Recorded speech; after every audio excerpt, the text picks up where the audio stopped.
नमस्कार। आज हमने बहुत ही संवेदनशील विषय का उठाया है। अदालतों में मेडिकल नेग्लिजेंस के केसेस कैसे सिद्ध होते हैं। ये प्रश्न पहले भी एक बार मेडिकल प्रोफेशनल्स ने उठाया था और जे मर्चेंट्स के नाम से ये केस मशहूर हुआ था। सुप्रीम कोर्ट ने 2002 में इस पर अपना आदेश भी दिया था। प्रश्न ये था कि उपभोक्ता अदालतों की जुरिडिक्शन में मेडिकल नेग्लिजेंस के केसेस आने चाहिए या नहीं। उनका मानना ये था कि जब उपभोक्ता अदालतों के जजेस को मेडिकल प्रोफेशन के बारे में जानकारी नहीं है तो वो हमारे मामले में आदेश कैसे कर सकते हैं।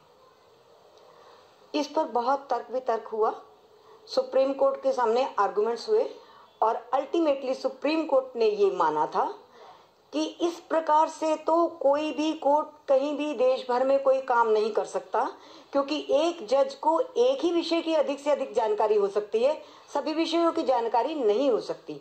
दूसरी बात, जैसे सिविल कोर्ट्स में एक ही जज होता है और हर विषय पे वो एक्सपर्ट ओपिनियन मंगा सकते हैं और जिस प्रकार से वहां काम चलता है उसी प्रकार से उपभोक्ता अदालतों का काम भी बिल्कुल दुरुस्त रूप से चल सकता है, क्योंकि उपभोक्ता अदालतों को भी किसी प्रकार से कम अधिकार प्राप्त नहीं है। सभी प्रकार के विशेषज्ञों से एक्सपर्ट ओपिनियन मंगा सकते हैं, लोकल कमिश्नर अपॉइंट कर सकते हैं। तो अल्टीमेटली ये तय हुआ कि मेडिकल नेग्लिजेंस के केसेस उपभोक्ता अदालतों में लीगल तरीके से चल सकते हैं। मेडिकल नेग्लिजेंस के मामले में हमें ये देखना पड़ेगा कि डॉक्टर्स ने कहां कहां पर नेग्लिजेंस की है। मैंने उनको किसी भी रोग को डायग्नोज करने में कोई गलती तो नहीं हुई या गलत डायग्नोज करके गलत दवाई तो नहीं दे दी जिससे कि रोगी को कोई कठिनाई हुई हो या उसको कोई नुकसान पहुंचा हो। दूसरा, कहीं पर कोई इंजेक्शन गलत दे दिया गया हो या कोई ऐसा इंजेक्शन बिना टेस्ट किए लगा दिया गया हो जिसमें एलर्जी होती हो, या ऑपरेशन के दौरान कोई बाहर का उपस्कर जैसे कोई कैंची या रुई का फाया या पट्टियां इत्यादि शरीर के अंदर छूट गई हो और बाद में कष्ट हुआ हो और उसको ऑपरेट करके निकाला गया हो, ये सब मेडिकल नेग्लिजेंस में आएंगे। इसके अतिरिक्त और भी कुछ प्रशासनिक कार्य भी होते हैं जिसमें हॉस्पिटल को ध्यान रखना होता है। कम एनेस्थीसिया दे दिया गया या ज्यादा एनेस्थीसिया दे दिया गया, कम देने से ऑपरेशन के दौरान ही रोगी को होश आ गया या अधिक दे जाने से ऑपरेशन हो जाने के बाद भी बहुत देर तक रोगी को होश ही नहीं आया, या कभी पावर ही चली गई और आपके पास जनरेटर का इंतजाम नहीं है। इस प्रकार के मामलों में कहा जा सकता है कि इसमें डॉक्टर ने लापरवाही की है और मेडिकल नेग्लिजेंस का केस बनता है। एक बात और आपको बतानी बहुत आवश्यक है कि हर मामला मेडिकल नेग्लिजेंस का नहीं होता। जैसे कोई बुजुर्ग हैं, उनको बीपी की भी प्रॉब्लम है, उनको डायबिटिक्स भी है, उनके इलाज में यदि देरी हो रही है और रिकवरी स्लो हो रही है, उसके कई कारण हो सकते हैं कि उनको बहुत तेज दवाई नहीं दी जा सकती, या फिर आप मरीज को बहुत लेट लेके आए हैं और रोग इतना बढ़ गया है कि उसकी रिकवरी इतनी फास्ट नहीं हो सकती। ऐसे मामलों में मेडिकल नेग्लिजेंस नहीं कहा जा सकता। एक और चीज भी है, मेडिकल प्रोफेशन के अंतर्गत अगर एक रोग को ठीक करने के लिए 5 तरीके हैं और उन 5 तरीकों में से डॉक्टर एक तरीके को अपनाता है फिर भी रोगी को आराम नहीं मिलता, तो इसमें भी डॉक्टर की नेग्लिजेंस नहीं होगी। मेनी रीजंस, बहुत सारे कारण, शरीर की अवस्था क्या थी, शरीर में कितना नुकसान हो चुका था और अब रिकवरी में उसी प्रकार से देर भी लग सकती है। तो ये हमने आपको बताया कि मेडिकल नेग्लिजेंस वास्तव में क्या होता है। अब प्रश्न उठता है कि मेडिकल नेग्लिजेंस के केसेस कैसे फाइल होते हैं। मेडिकल नेग्लिजेंस के केसेस भी उसी प्रकार से फाइल होते हैं जैसे बाकी केसेस फाइल होते हैं, किंतु इसमें ध्यान देने की बात ये होती है कि आपके पास पूरे दस्तावेज होने चाहिए। दस्तावेजों में आपके पास जो होती है, आपके पास डिस्चार्ज समरी होती है, डॉक्टर्स का जो ट्रीटमेंट रिकॉर्ड होता है वो आपके पास नहीं होता, वो हॉस्पिटल में होता है और उसको आप तभी ले सकते हैं जब आप उसकी डिमांड करें या रिक्वेस्ट करें, तब हॉस्पिटल को उसको देना होता है। अदरवाइज वो डॉक्टर्स का ही रिकॉर्ड होता है, वो उनके पास होता है। इसके अतिरिक्त आपके पास डॉक्टर्स की प्रिस्क्रिप्शंस होती हैं, दवाइयों के रसीदें होती हैं। ये सारी चीज़ें आपके पास होनी चाहिए जिससे ये बता सकें कोर्ट को कि हमने ये इलाज करवाया था, ये हमें रोग था, ये डॉक्टर ने प्रिस्क्राइब किया था और इतने समय तक हमारा ये इलाज चला था, फिर भी हमारा रोग ठीक नहीं हुआ।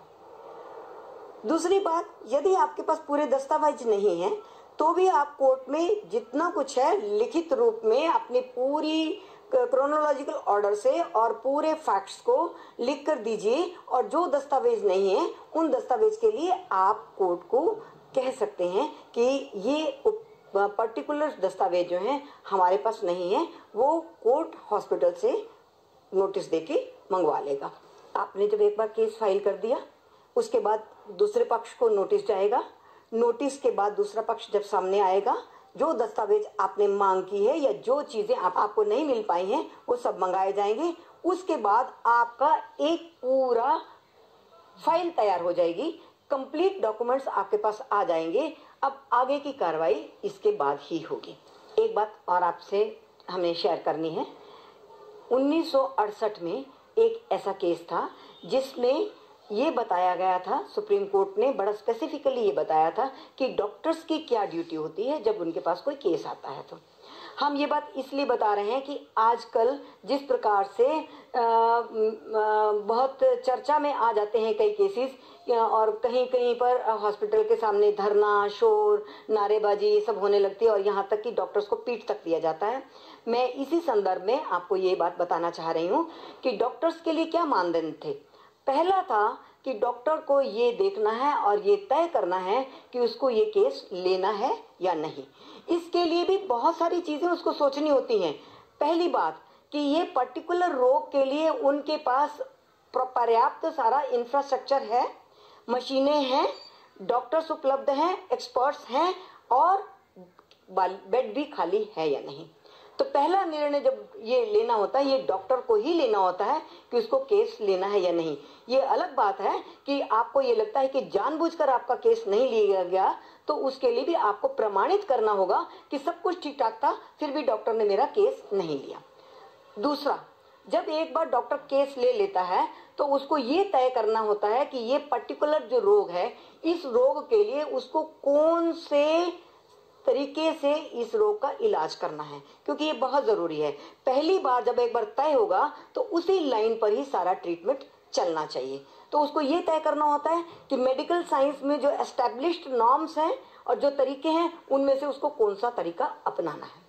तीसरा, जब उसने ये तय कर लिया कि हमको ये वाला तरीके से काम करना है, तो उस तरीके से उन्होंने ट्रीटमेंट दिया या नहीं, जो उनकी डेली रजिस्टर में नोट होता है कि आज रोगी की क्या स्थिति थी, आज उसको कौन सी दवाई दी गई, आज उसका क्या इलाज हुआ, कितनी देर तक क्या चला, दूसरे दिन क्या चला, तीसरे दिन क्या चला, ये सब मिलकर उनकी मेडिकल ट्रीटमेंट हिस्ट्री बनती है। जब ये ट्रीटमेंट हिस्ट्री बन जाती है तो ये ट्रीटमेंट हिस्ट्री आपको नहीं मिलेगी, किंतु जब कोर्ट में केस आएगा और कोर्ट ने नोटिस देके हॉस्पिटल से, डॉक्टर से या जिस भी इंस्टीट्यूट में आपने इलाज कराया वहां से ये दस्तावेज मंगा लिए जाएंगे। अब आपकी फाइल तैयार हो गई है। अब हम पहुंचते हैं मेडिकल एक्सपर्ट ओपिनियन पर। प्राय ये सवाल उठता है कि डॉक्टर्स के against doctors medical expert opinion नहीं देते हैं। तो हम आपको यही समझाने के लिए आज इस चर्चा को हमने प्रारंभ किया है कि ऐसी बात नहीं है। अगर आप कायदे से मेडिकल एक्सपर्ट ओपिनियन लेना चाहें तो वो आपको मिल सकती है, और यदि आपको नहीं मिली है तो ये बहुत ही इंपॉर्टेंट दस्तावेज होता है। कोर्ट से आप कह सकते हैं या कोर्ट अपने आप से भी ये मेडिकल रिपोर्ट मंगवा सकता है। Medical expert opinion from the proper doctor. क्या प्रक्रिया होती है?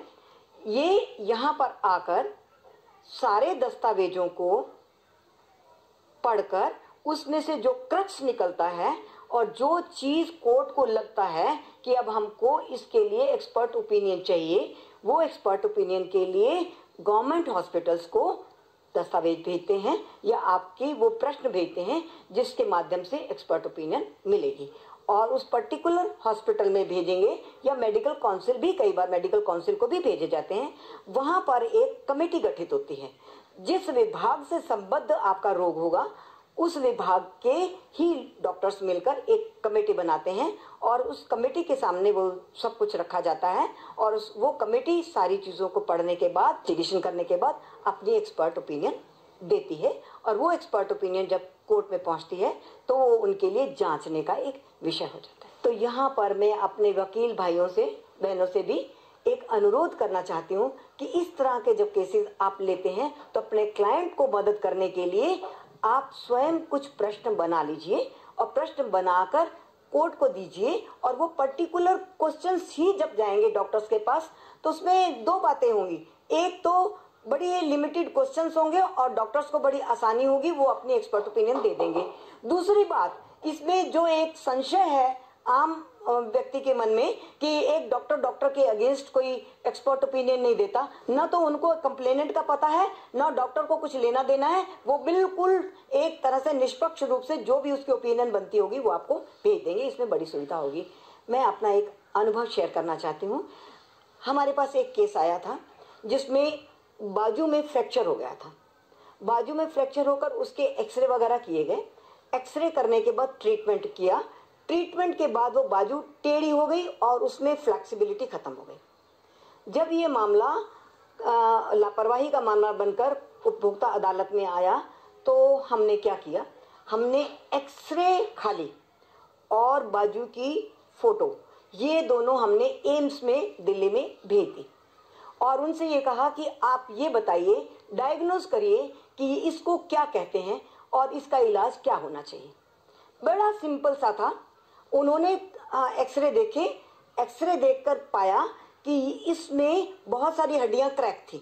तो इसको क्या कहेंगे, इसको मेडिकल टर्मिनोलॉजी में मोन्टेजिया कहा उन्होंने कि इसमें बहुत सारी क्रश हो गई थी और इसको एक बार में ही सिर्फ प्लास्टर करने से नहीं होना था। इसका इलाज क्या है, इसका इलाज है क्लोज रिडक्शन। एक छोटा सा ऑपरेशन होता है जिसमें पहले हड्डियों को सेट किया जाता है, सेट करने के बाद फिर प्लास्टर किया जाता है। अब क्या था, इस मरीज के साथ क्या हुआ था, सीधा का सीधा इसको फ्रैक्चर अल्ना की तरह से पूरा प्लास्टर चढ़ा दिया, टेढ़ी हो गई, वो फ्लेक्सिबिलिटी खत्म हो गई और इसको बड़े आराम से बिना किसी प्रॉब्लम के कोर्ट ये तय कर पाया कि ये रॉन्ग डायग्नोसिस का केस था और रॉन्ग डायग्नोसिस से रॉन्ग ही इलाज हुआ और ये मेडिकल नेग्लिजेंस का केस था। यहाँ पर मेडिकल लिटरेचर का भी महत्व कम नहीं होता। मेडिकल लिटरेचर में दो तरह के लिटरेचर होते हैं। अमूमन उपभोक्ता को ये शिकायत होती है कि हमने तो बहुत सारा लिटरेचर लगाया था जो हमारे सपोर्ट में था, तो अदालतों ने उसको कंसिडर नहीं किया। ऐसा नहीं होता। कुछ लिटरेचर होता है जो मेडिकल फील्ड में एस्टैब्लिश्ड नॉर्म्स होते हैं, जो मान लिए गए होते हैं, अप्रूव्ड होते हैं, वो मेडिकल लिटरेचर तो कंसिडर किया जाता है। किंतु कुछ ऐसे आर्टिकल्स होते हैं जो डॉक्टर्स अपने व्यूज एक्सप्रेस करते हैं, वो व्यूज तब तक अप्रूव्ड नहीं माने जा सकते जब तक वो एस्टैब्लिश्ड नहीं हो सकते और मेडिकल साइंस में उसको एक्सेप्ट नहीं कर लिया जाता। उस तरह के व्यूज किसी भी व्यक्ति के निजी व्यूज हो सकते हैं, इसलिए उनको कोर्ट कंसिडर नहीं करता। अब यहाँ तक पहुँचने के बाद एक प्रश्न और उठता है कि क्या जो डॉक्टर्स एक्सपर्ट ओपिनियन देते हैं कोर्ट वही ऑर्डर करता है? ये बहुत ही महत्वपूर्ण प्रश्न होता है। आपको ये बता दें कि एक्सपर्ट ओपिनियन ही यदि ऑर्डर बनना हो तो डॉक्टर स्वयं ऑर्डर क्यों ना कर ले, तो फिर कोर्ट की क्या आवश्यकता है? ऐसा नहीं होता है, क्योंकि एक्सपर्ट ओपिनियन एक पर्टिकुलर एक हिस्सा होता है जिसमें ये जानकारी कोर्ट लेता है कि कहाँ कहाँ क्या गलती हुई है, उसको हम पूरा अच्छी तरह से माइक्रोस्कोप से जैसे देख सकें। एक बात। दूसरी बात, कई बार एक एक्सपर्ट ओपिनियन में सारी बातें स्पष्ट होकर नहीं आती, तो कोर्ट दूसरी एक्सपर्ट ओपिनियन भी मंगा सकता है। डॉक्टर को, किसी डॉक्टर को बुलाकर, किसी पर्टिकुलर डॉक्टर को बुलाकर उसकी राय भी ले सकते हैं।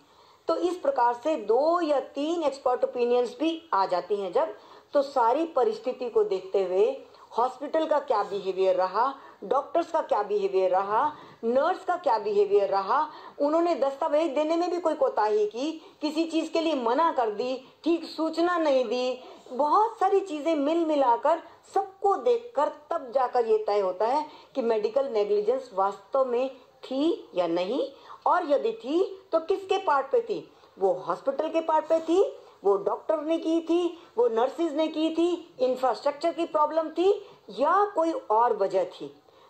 तो ये सारी चीजें मिलकर मेडिकल नेग्लिजेंस के लिए पूरी छानबीन होकर तार तार करके एक एक इशू को अलग अलग देखने के बाद अदालतें ये तय करती हैं कि मेडिकल नेग्लिजेंस थी या नहीं और कहाँ थी। कई बार ऐसा देखा गया है कि कंज्यूमर भी कोर्ट को मिसलीड करता है।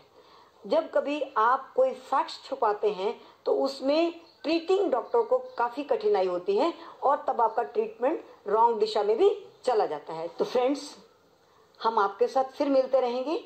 अगली बार एक और प्रश्न को लेकर चलेंगे, वो भी मेडिकल एरिया से ही जुड़ा हुआ है।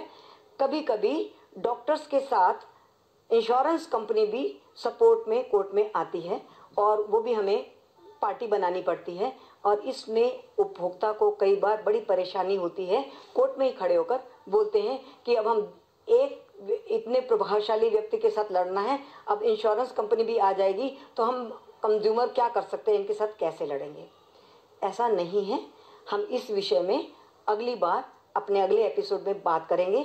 आप हमारे साथ बने रहिए। यदि आप हमारी चर्चा के साथ जुड़े रहना चाहते हैं तो हमारे चैनल को सब्सक्राइब कर दीजिए और शेयर करिए हमारे वीडियो को, लाइक करें हमारे वीडियो को, और अगले एपिसोड का इंतज़ार करें।